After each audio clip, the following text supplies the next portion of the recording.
आज गणतंत्र का जश्न मना रहा है। ये जश्न दुनिया के सबसे बड़े लोकतंत्र को अभिवादन है, अभिनंदन है। आज के ही दिन हम भारत के लोगों ने लागू किया था अपना संविधान। वो संविधान जो 2 साल 11 महीने 18 दिन की मशक्कत के बाद तैयार हुआ था। वो संविधान जो न किसी धर्म को बढ़ावा देता है, न किसी से भेदभाव करता है।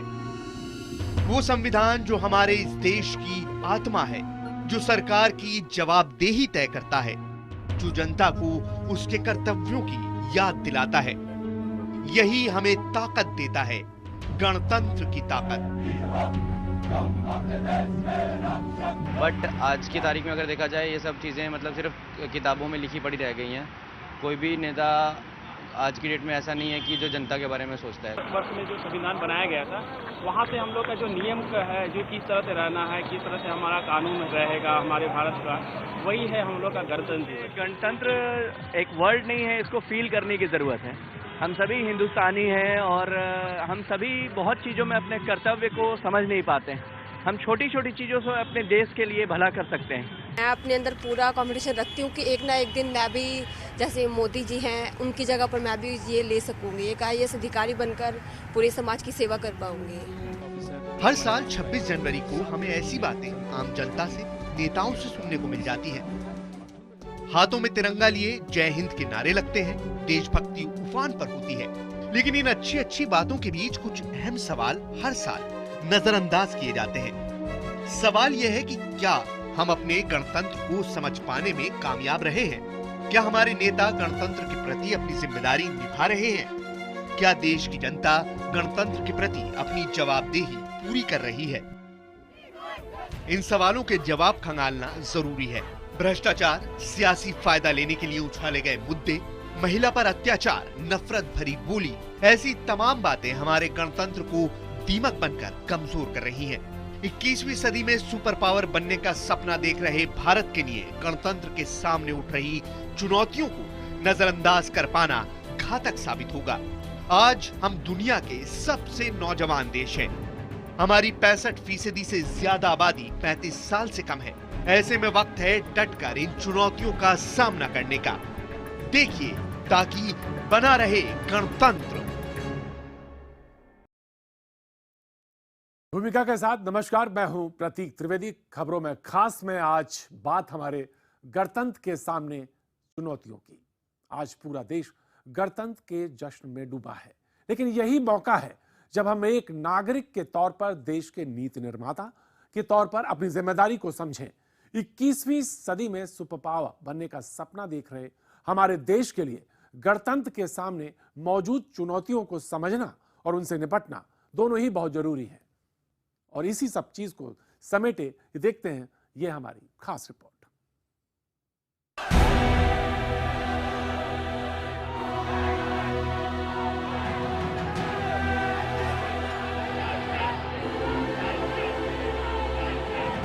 हमारे देश में ऐसी तस्वीरें अब आम बात हो गई हैं।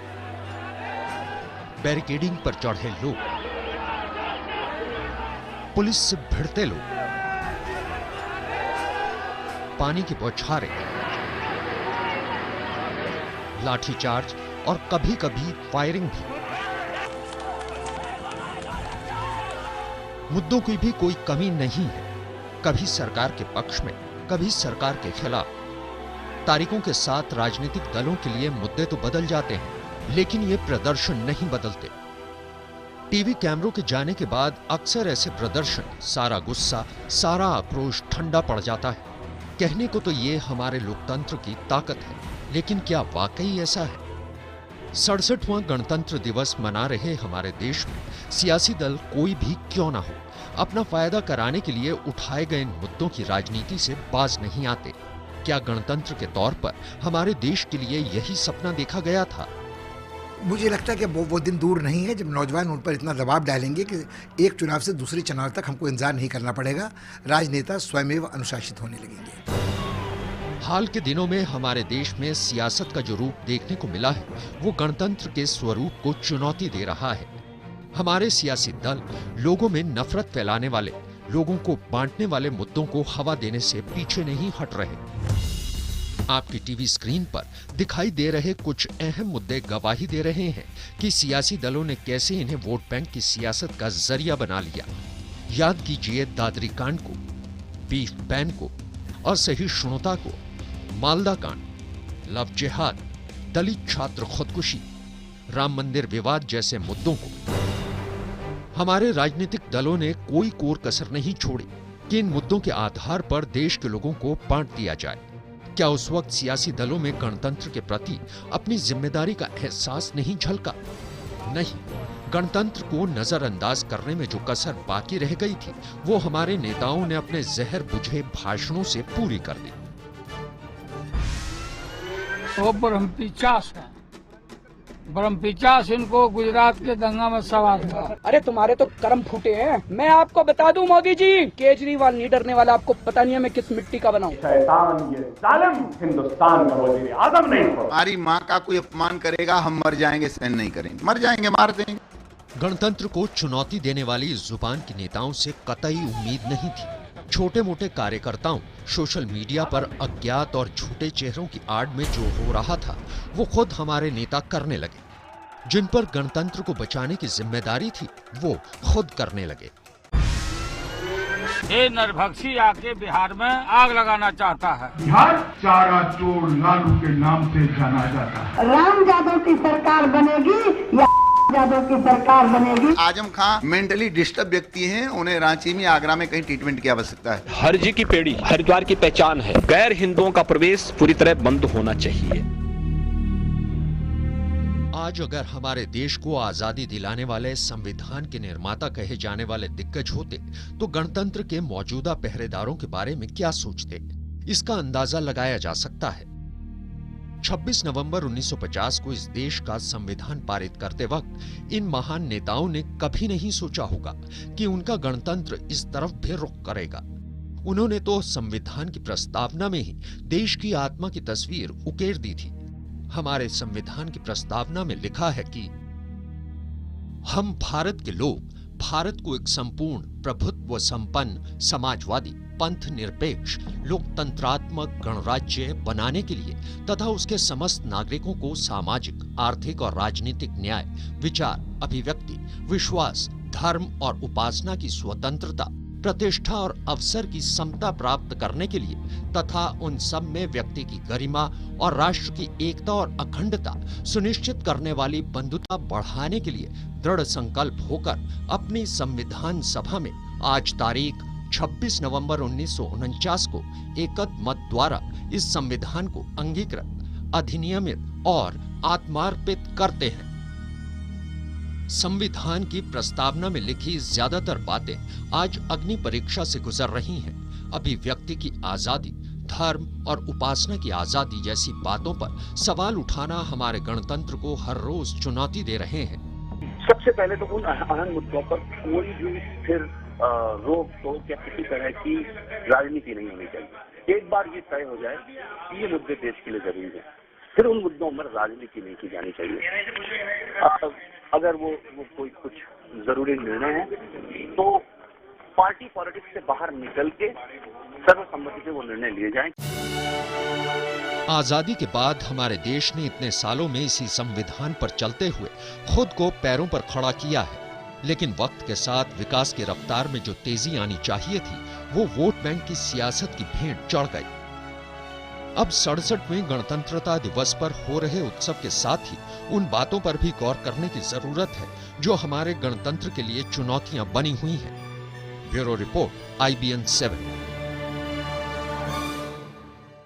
महात्मा गांधी कहा करते थे कि आजादी का कोई मतलब नहीं है अगर उसमें गलतियां करने की आजादी ना हो, लेकिन सवाल यह कि क्या गलतियों का कोई पैमाना होगा। आज आजादी के नाम पर देश में जो कुछ हो रहा है वो यकीनन हमारे गणतंत्र को कमजोर कर रहा है। संसद से लेकर सड़क तक के आंकड़े इसी बात की गवाही दे रहे हैं।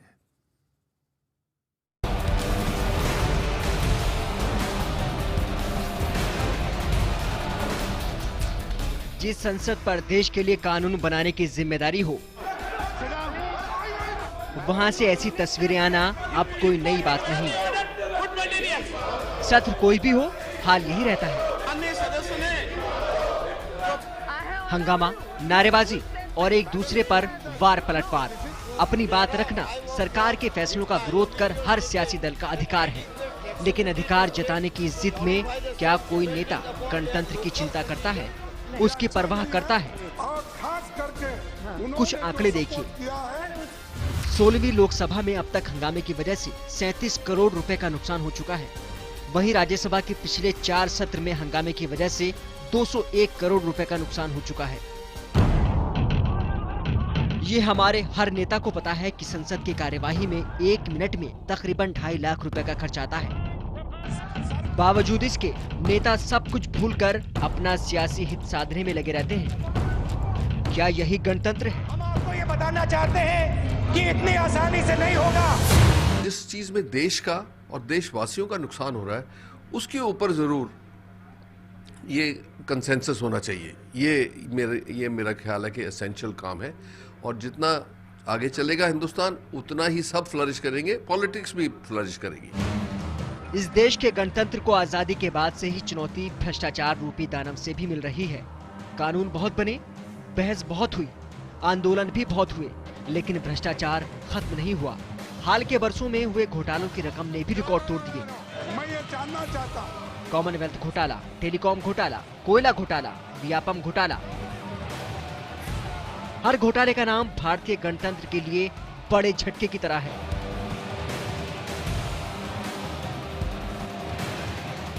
कुछ और आंकड़े देखिए। भ्रष्टाचार के मामले में दुनिया के 175 देशों की लिस्ट में भारत 85वें नंबर पर है। देश की अदालतों में 3 करोड़ 13 लाख मुकदमे लंबित हैं। देश में हर 3 मिनट में महिलाओं पर हुई हिंसा का केस दर्ज होता है। मगर मुझे पता लगा, इन आंकड़ों का बढ़ना, इन आंकड़ों पर चिंता न करना हमारे गणतंत्र के लिए चुनौती है। जवाबदेही जितनी नेताओं की है, उतनी ही जनता की भी। कॉर्पोरेट नहीं, किसान है। ये सूझबूझ की सरकार है और इसमें कोई गलतफहमी ना रहे। कि 67 साल के बाद जो है सिर्फ पॉलिटिक्स या गवर्नमेंट ही रिस्पॉन्सिबल नहीं हो सकती, जनता भी उतनी ही रिस्पॉन्सिबल है। तो हाँ, मुझे लगता है कि नेता जो हैं या जो गवर्नमेंट है या जो पूरा पॉलिटिकल सिनारियो है, उसके लिए भारत अभी तक इम्पोर्टेंट हुआ ही नहीं है। और जब तक, और जहाँ पे जनता का सवाल है, वो अपने इंडिविजुअल मामलों में जूझती रही है। देश के निर्माताओं ने भविष्य को लेकर एक सपना देखा था।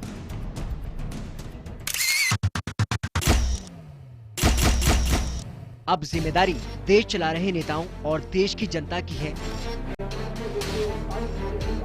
उनकी उम्मीदों को चकनाचूर न होने दे।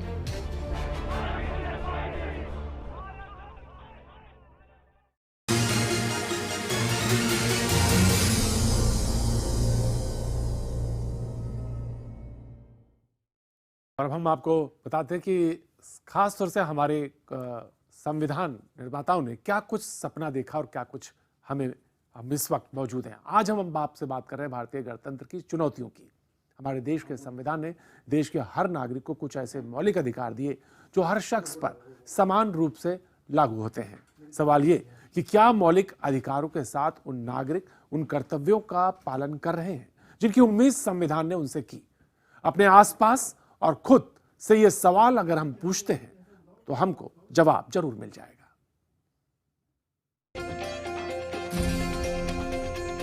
ऐसी तस्वीरें आपको देश के किसी भी हिस्से में देखने को मिल जाएंगी।